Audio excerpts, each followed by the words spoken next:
గోదావరి నది 12 దినాలు ఇమికిపోయి తిరిగి ప్రవహించేను.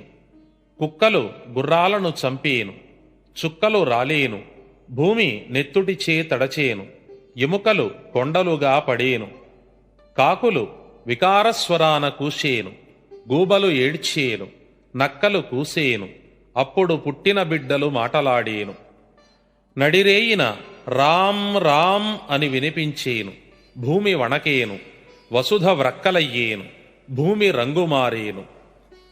కృష్ణా గోదావరుల మధ్య జనులు కొట్టుక చచ్చేరు, గొప్ప గొప్ప రథాలు విరిగిపోయేను, కొండలపై నుండి లక్షోపలక్షల రాతిగుండ్లు దొర్లిపడేను.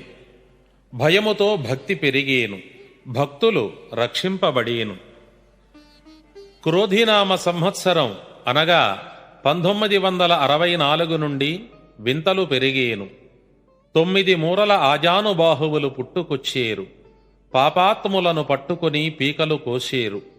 అగ్నిలో వేదము పుట్టేను. నగరంపాటికి ఉత్తరాన ఒక ఋషి పుట్టేను, ఆయనతో అనేక ఋషులు పుట్టేరు. కులగోత్రాలు లేని శాస్త్రాలు పుట్టేను.